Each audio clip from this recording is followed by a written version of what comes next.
안녕하세요. 파산관제인 홍인필 변호사입니다. 이번에는 이제 옴진리교 파산 절차 본격적으로 한번 공부를 해보겠습니다. 파산 절차를 통한 피해 회복. 변호단이 파산이란 절차에 주목한 것에는 그럴 만한 이유가 있었다. 우선 파산관제인은 종교법인 청산인과는 달리 자신이 처분권을 획득한 교단시설에 거주하고 있는 신자들이 퇴거를 요구할 수 있었고, 이 요구에는 강제력이 동반됐다. 당시까지도 도쿄 등 전국 각지의 옴진리교 시설에 집단생활을 이어가고 있던 옴진리교 신자들은 인근 지역 주민들에게는 큰 고민거리였으며, 이들을 퇴거시켜 옴진리교 특유의 집단생활에 조속히 종주부를 찍게 할 필요가 있었다.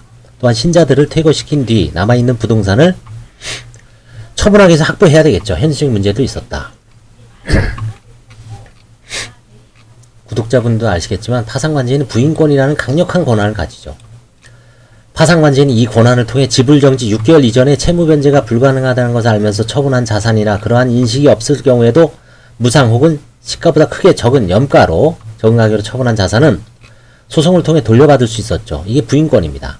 다시 말해 1996년 봄에 옴진리교 파산이 결정되면 95년 가을 이후 옴진리교 측이 진행한 은닉자산 대부분을 수포로 돌릴 수 있는 것이죠. 이게 가장 강력한 권한이죠.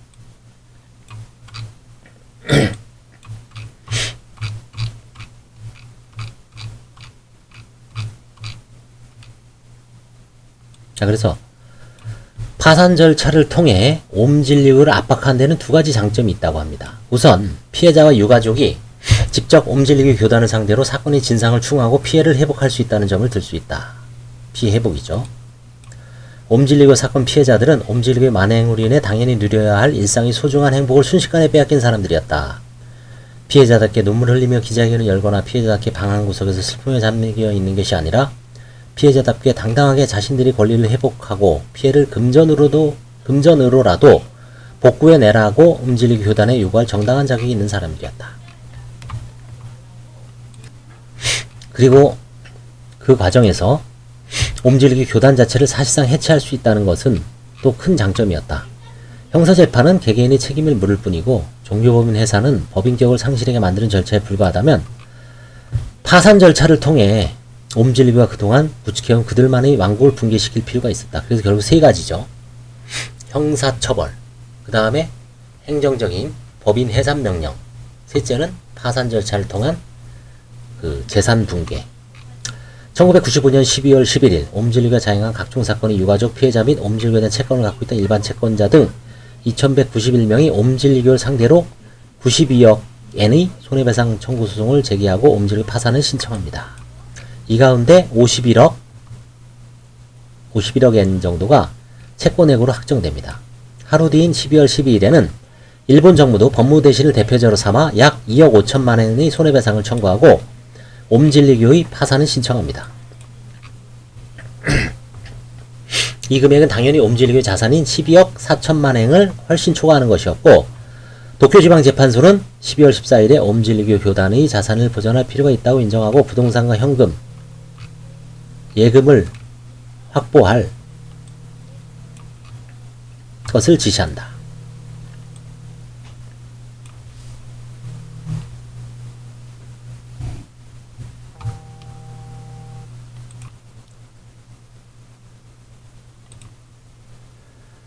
우소노미야 겐지 변호사와 나카무라 유지 변호사가 아베 사부노 변호사를 찾아간 것은 이로부터 2주일 뒤의 일이었다.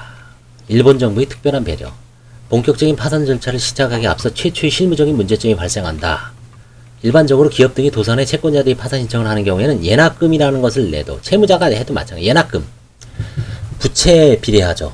5억까지는 500만원, 5억에서 10억은 700만원, 10억에서 30억은 1000만원, 30억에서 50억은 1200만원, 50억에서 100억은 1500만원, 100억 이상은 2000만원 플러스 알파입니다. 그 돈도 만만치 않죠. 일본도 똑같죠. 파산제도는 재판소와 같은 공적인 기관의 인력과 절차를 이용해 개인이 채권을 보상받는 것인 만큼 그 과정에서 소요되는 비용, 즉 파산관제인과 상치 대리인 등의 업무에 따르는 비용은 채권자들이 지불하는 것이 원칙이다.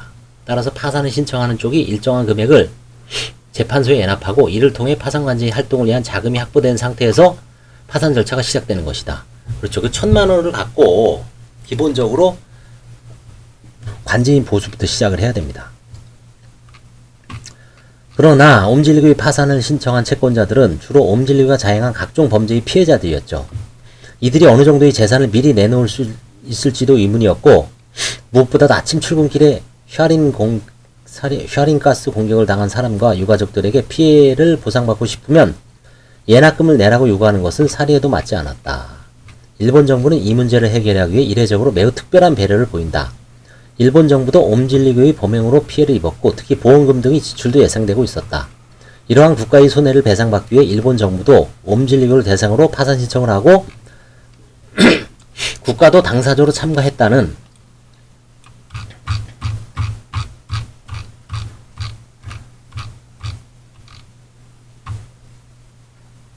것을 이유로 예납금 대부분을 국가가 지불한 것이다. 법무성이 이 절차의 실무를 담당했으며 이 정책 판단을 통해 파산 절차는 다행히도 순조롭게 첫 발을 내딜 수 있었다. 예납금을 국가가 내줬군요. 일본 정부 이 판단이 조금이라도 늦었다면 파산 절차의 시작도 늦었을 것이고 그만큼 옴질리교는 재산 은닉을 위한 시간을 벌 수 있었을 것이다. 그런 점에서 일본 정부의 이 신속한 대응은 높이 평가받을 만했다.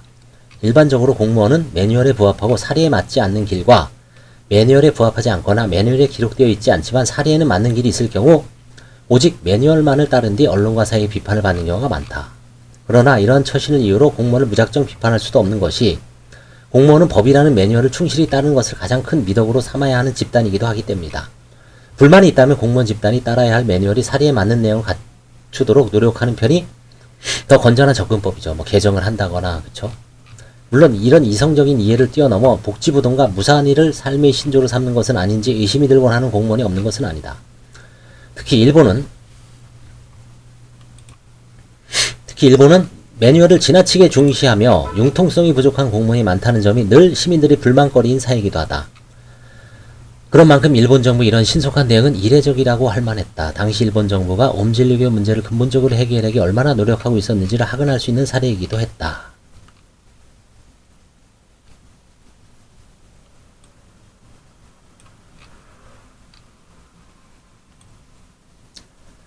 파산관제인이 활동자금을 확보됐으나 업무 시작은 그리 순조롭지 않았다. 옴질리교 파산관제인이 사무소를 낸다고 할 때 선뜻 공간을 빌려줄 건물주를 찾기란 1996년 당시에도 당연하게 쉬운 일이 아니었다. 일본 사회가 옴질리교에 직접적인 공포를 느끼지 않게 되기까지는 이후로도 꽤 오랜 시간이 필요했다. 아베 사부로 변호사는 여러 부동산 업체를 돌며 우여곡절을 겪은 끝에 겨우 파산관제인과 상치 대리인 등이 업무를 볼 사무실을 확보할 수 있었다.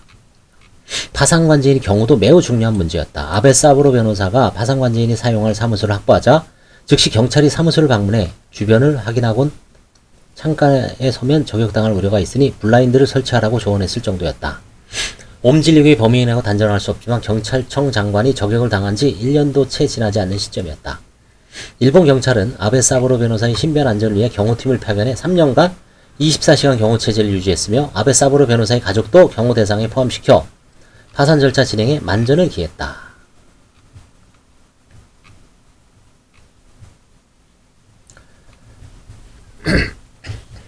자, 그래서 이제 파산 절차를 시작을 합니다. 96년 3월 28일 오전 10시 도쿄지방재판소는 채권자들이 청구를 받아들여 옴질리교 교단이 파산을 선고합니다. 이 소송에 참가한 채권자 가운데 옴질리교 사건 피해자와 유가족은 모두 1201명이었으며 이들이 재판을 통해 인정받은 채권 규모는 약 38억 1천만 엔이었습니다. 380억 1억이죠. 우리나라 돈으로.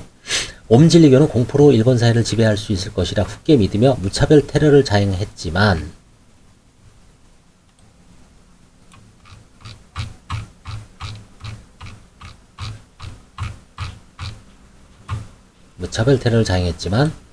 그들은 일본 사회 복종 대신 피해자와 유가족에게 38억 1천만 엔을 가급적 신속하게 변제 청구하라는 청구서를 받게 된 셈이었다. 눈물로 기자회견을 여는 피해자가 아닌 법원의 판결문을 든 채권자가 얼마나 무서운 존재인지 이제는 옴질리교 교단이 절감할 차례였다. 재판의 선고를 받은 아베 사부로 변호사는 3월 28일 오전 11시에 기자회견을 열고 업무 종료까지 3년 정도를 생각하고 있다라고 포부를 밝힌다. 단기간에 승부를 보겠다는 강한 의지를 피력한 것이었겠지만 훗날 많은 사람들이 이날의 기자회견을 되돌아보며 쓰는 숨을 짓게 된다.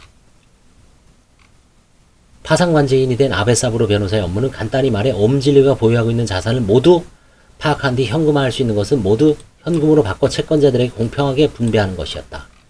이를 위해 우선 옴질리교가 당시까지 보유하고 있던 자산, 특히 부동산을 파상관제인이 직접 관리할 필요가 있었다. 3월 28일 오후 1시 아베 사부르 변호사는 파상관제인 자격으로 옴질리교 신독교 총본부로 들어가 여전히 그곳에 생활하고 있던 신자들에게 교단 자신이 파상관제인이 관리하에 들어왔음을 밝히고 퇴거할 것을 요구한다. 지하철 살인 사건이 발생한 지 1년 8일 이후의 일이었다. 이후 아베 사부르 변호사와 파상관제인 측 관계자들은 일본 전국의 옴질리교 관련 시설을 돌며 같은 업무를 반복한다. 특히 옴질리교의 주요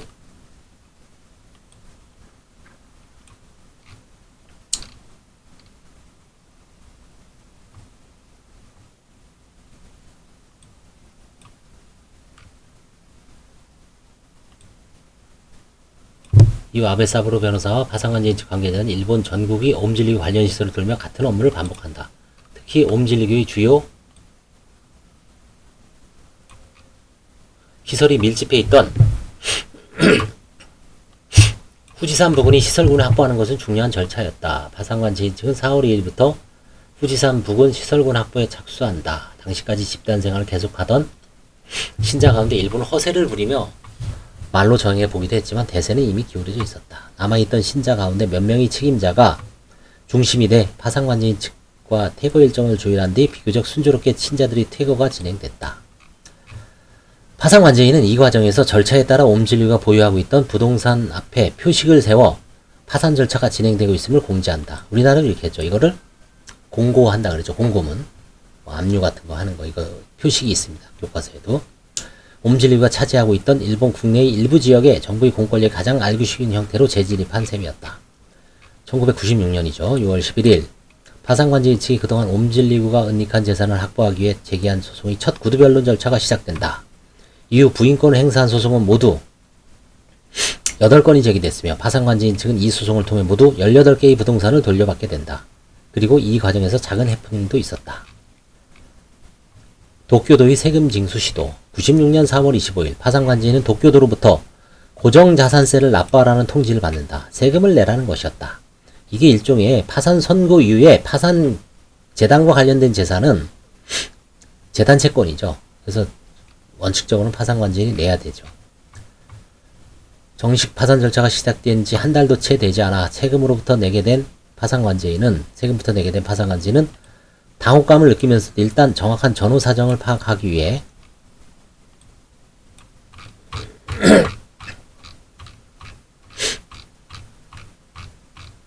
정보를 모으기 시작한다.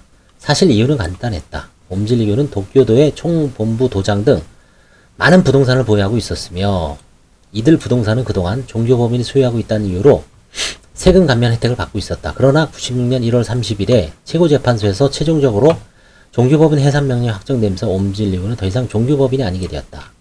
임의단체인 종교단체 옴질리교는 광역단체 잔치인 도쿄도에 고정자산세를 납부해야 했고 그 옴질리교가 파산송을 받아 현재 모든 재산은 파상관제인이 관리하고 있었으니까 파상관제인이 도쿄도에 세금을 납부하라는 것이었다.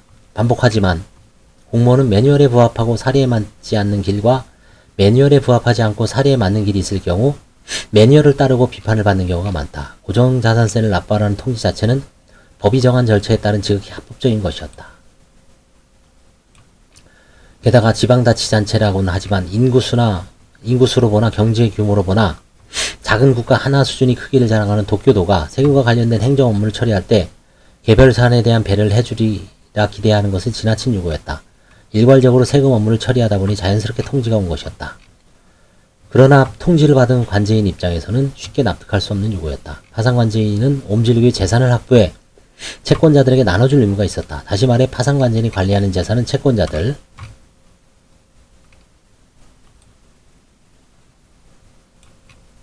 이 경우 옴질리교 사건 피해자들이 받을 손해배상금이었으며 파상관제인이 고정자산세를 고정자산세를 낸다는 것은 옴질리교 사건 피해자들이 받을 배상금이 그만큼 줄어든다는 의미이기도 했다.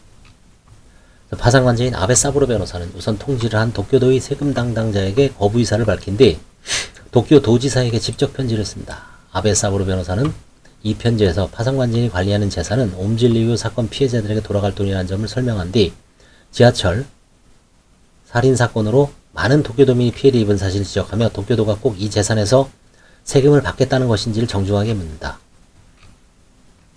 그 뒤 다시 도쿄도가 세금을 청구하는 일은 없었다고 한다. 일본이 공공기관으로서는 매우 드물게도 사리와 매뉴얼이 싸움에서 사리가 승리하는 일이 짧은 기간 안에 2번이나 반복된 셈이었다.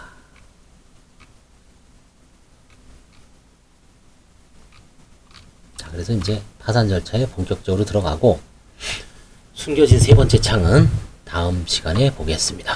감사합니다.